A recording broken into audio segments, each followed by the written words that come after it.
really matters? That might be the most important question you can ask. So let's talk about it. Welcome to What Really Matters podcast, Everyday Spirituality with Karen Wyatt. Thanks for joining me here again today. I just really love having these one-way conversations here where I share things that are going on for me. And I've been talking recently a lot about healing our childhood wounds and dealing with shame. And then last week about how we need to mourn our own childhoods and the losses that we experienced in childhood. And this week I wanted to talk about how can I ever feel good enough? Because I realize when we live in a cycle of shame where we constantly feel shame from the past within us, and that shame causes us to judge our own behavior in the present time as never being good enough, that adds to the shame that we feel, and it creates this vicious cycle that we need to be able to break at some point and be able to accept ourselves as we are and just feel good enough as we are right now. This week on Facebook, I believe it was, I saw this amazing video. It's been shared over and over again. And if you ever go on social media, you might have seen it. But it's a video of a 4-year-old boy talking to his mother about his emotions. And it's really phenomenal. And I've watched it numerous times now. And it blows me away. The little boy is explaining that he got upset earlier because his mother told him he couldn't go outside and play. And she said that was a consequence for your previous behavior. And he said, yes. And he said, well, I felt sad that I couldn't go outside because I wanted to. And then I got upset and I acted mad. And that's why that happened. And it was amazing to watch this 4-year-old processing his own emotions, how self-aware he was, how he was able to actually reflect on what he felt inside, why he felt that way, and how it led him to behave in a way that he now regretted. And he said, I didn't make a smart choice for myself, which I thought, I don't know, it's the sweetest thing. But he talked about emotions and he said, these are emotions. And his mother said, yes. And she said, we all feel upset and we all feel disappointed and feel sad when we don't get something that we want. All of us feel that at times. And he went on to say, but I didn't make a smart choice with my emotions.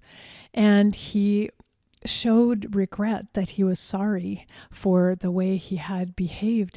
And his mother said to him, we are learning. We're all learning. And it was so sweet and so kind. And then he goes on to say, he gave his mother a big hug and he said, and you still love me, even though I didn't handle my emotions today. And she said, of course, I still love you. And it was this amazing example, first of the mother's parenting skills, but obviously that she's been teaching this child all along to be able to talk about emotions and to recognize his own emotions. And I saw a number of people comment like, this child has more emotional intelligence than most adults I know, which is so very true. And it's powerful to realize, a little child can be taught to experience an emotion, to reflect on it, to choose how to behave because of that emotion, and to also recognize if sometimes they behave in ways that they regret, that later on they wish they hadn't done that behavior, and they're able to take responsibility and apologize for it, and suddenly everything becomes okay. There's a resolution for that mistake that was made. And it's incredible. And I just think of the fact that here's this little boy who he had no shame about admitting his emotions and even talking about his behavior, that he didn't make the smart choice. But as his mother reminded him, he's learning and he'll do better the next time because he's learning about how to handle these emotions. And I just think, wow, for most of us, my age anyway, we were not raised with that kind of awareness of emotions. No one taught us about our emotions or how to manage them or how to reflect on them and how to even apologize and not judge ourselves really for our emotions and for times when they get out of control, but to make amends and to make things better if we have behaved in a way that we regret.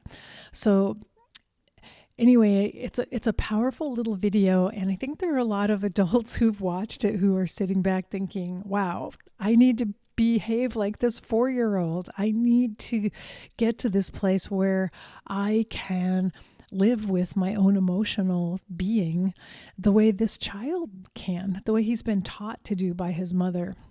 So that made a really big impression on me. And again, it helped me get in touch with how much shame I feel inside about my own emotions when anger or jealousy arise, or greediness, sometimes vindictiveness. When those feelings arise in me, I feel ashamed that I have those feelings. And oftentimes I end up trying to repress them, or I try to punish myself for having them. It's an embarrassment to me that I feel those things. And listening to this little boy, I realize his understanding is just that it's normal to have these emotions. It's normal for them to come up. It's okay. I just make a good choice about how I'm going to behave. And I realize, I do make the good choice most of the time. I don't act on the negative emotions, and yet I still feel the shame for the fact that I have the negative emotions at all, that they arise within me at all. So anyway, as I looked at all this, I'm aware of this chronic feeling of never quite being good enough, and having these negative emotions within me is one piece of that, is feeling like is there something wrong or something broken, something that I need to repair. And if I ever feel a negative emotion, it's not good enough. I need to make that better. I need to reach a point where those negative emotions don't arise. And that's just not true. That's just not how it is. And it's not even possible. So this week it led me on a little search of, why is it that most of us feel we're not good enough? Most of us judge ourselves harshly and look at ourselves in a negative light. And one thing I found is that we are actually hardwired, our brains are hardwired to compare ourselves to others and to judge how we match up compared to other people, and that's actually a survival skill, because early humans had to compete with one another in order to survive. And it's important to know where you stand in the pecking order, so you kind of know what you can get away with or how far you can go in order to survive and continue to exist in this harsh and challenging world. And then also, we're hardwired to fear rejection, because for our primitive selves, to be rejected by the tribe means almost certain death. And so that's the hardwiring in our brains, in our primitive brains, that we're dealing with inside this a tendency to always compare ourselves with others, to figure out where we stand in the pecking order, and to fear being rejected by others.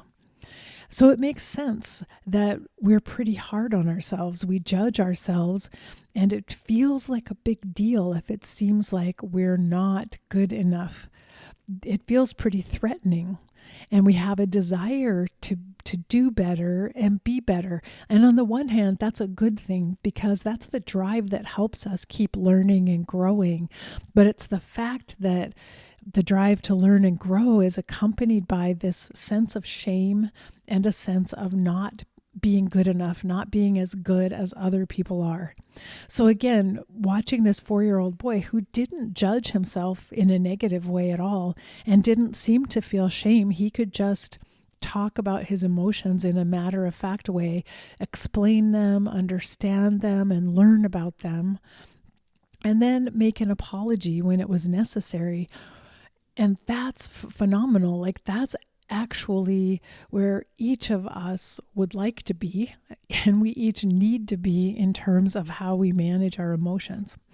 I read one study that said when people try to prove to themselves that they're good enough, they actually end up being externally focused. So they're looking for signs outside of them that they're as good as other people.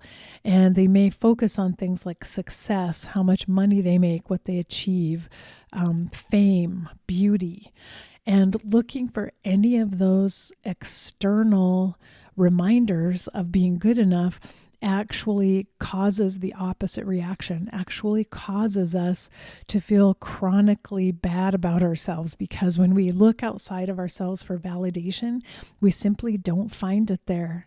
And it can lead to feelings of depression and anxiety, and again, even more feelings of not being good enough and shame. So it contributes to that whole shame cycle that I was talking about earlier.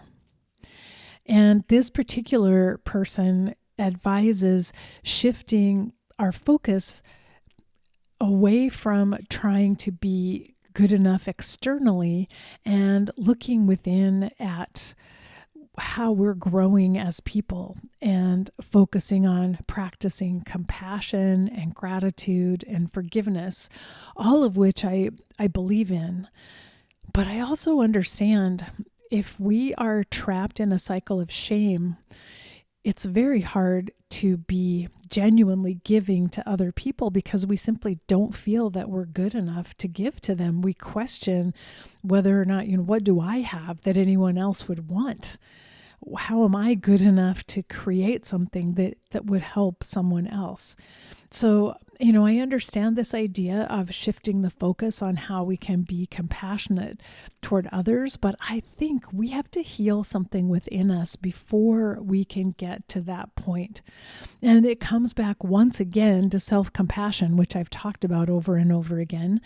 And even before self-compassion, self-acceptance is finding out how can I be okay with myself as I am, with who I am, being flawed, not being perfect, having emotions that sometimes go off the rails and that sometimes lead me in the wrong direction and that overtake me and control how I behave toward other people.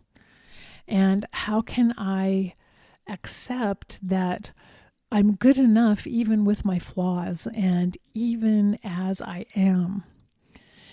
And so looking again at the self-compassion literature, one of the affirmations to begin with is to remember that everybody makes mistakes. That's what this mother, who was such an amazing parent, was reminding her son. Like all of us, we all get disappointed. We all feel sad sometimes when we don't get what we want.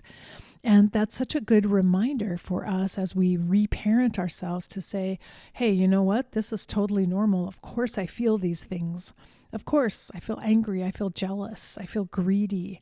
Of course I do. That's normal.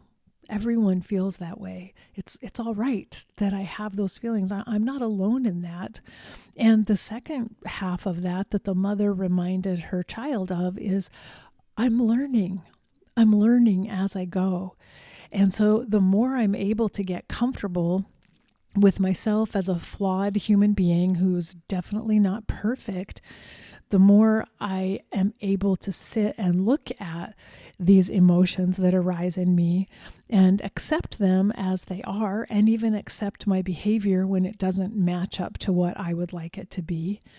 And instead of judging myself and feeling more shame, to simply say, well, I'm trying and I'm learning, and just like everyone else, we're all working on these things. We're all learning, and that's what it means to be human in this world, is to be in this place of constantly learning from the experiences that we have. So I really think before we can turn around and start to show our compassion and gratitude and forgiveness to others, we have to do this inner work.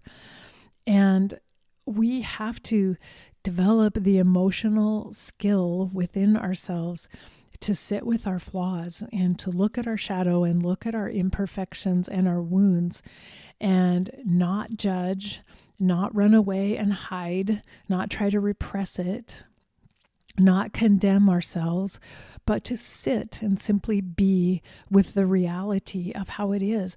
And that can help us overcome narcissism, which sometimes tends to shove aside the negative behaviors and only focus on what we do well and build up self-esteem based on what we do well in an attempt to ignore the flaws that we have.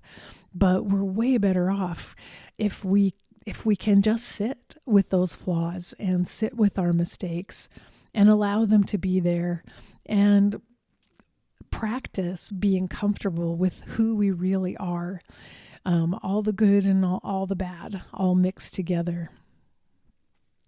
And another suggestion that someone else had is to get comfortable being ordinary. And that's also a good antidote to narcissism, is to view yourself as just an ordinary person like everyone else. I don't have to be special in every way. I don't have to be better than anyone at anything. I can just be me. And it's okay if just being me is kind of ordinary. And I'm kind of a lot like other people. I'm unique in my own ways, but I don't have to be some amazing, spectacular being. I don't have to prove to myself that I am that. I can love myself and like myself as just an ordinary, everyday person who does small, good things in the world every day. And it reminded me a little bit of, I think I talked about this once before, but in the past, I developed this concept in my mind. I called it a little bit farther, and I actually use it when I was running and trying to increase my running distance, the amount of the distance that I could run every day. And I had a specific goal. I was trying to run uphill, up this canyon to a waterfall. And so it was uphill and sometimes quite steep in some places. And I had this goal in mind that I wanted to be able to run all the way to the waterfall. And there's no way at the beginning I could come even close to that. But I set it as a goal for myself. And what I did the first day, I ran as far as I could until I felt like I can't go any farther. And I stopped there and went back down. The next day, I ran to that point and I took 2 more steps beyond the place I had reached the day before. And every day I did that. I went a little bit farther, sometimes 2 steps, sometimes maybe 10 steps farther than I had the day before. But before I knew it, suddenly there had been this tree, a big tree I'd seen next to the trail quite a bit further up the mountain.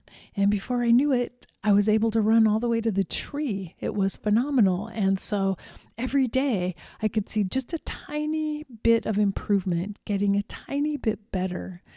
And the good thing about it is that I wasn't comparing myself to anyone else. I was starting with me, who I am right now, and how far I can run right now in this moment, and just going a tiny bit further. I wasn't pushing myself in a way that could hurt myself or make me too tired. I was just asking a tiny bit more of myself, just the smallest little bit. A little bit of ordinary progress, 2 steps at a time. And by the end of that summer, I was able to run all the way to the waterfall. I accomplished the goal that I wanted, but I did it in such tiny increments that I never felt stressed or tired or overwhelmed by it. And I never got discouraged. In fact, every day, I could look back and think, wow, I went a little bit farther than I did yesterday. That's a good thing. So I was thinking about this idea of celebrating the tiniest successes, that maybe that's a good thing for us to be aware of, is where am I right now with the things in my life that I want to improve? And can I make the tiniest little step forward? Can I do one thing a tiny bit better tomorrow? Is there some little thing I could learn today that would help me manage this a little better the next time around?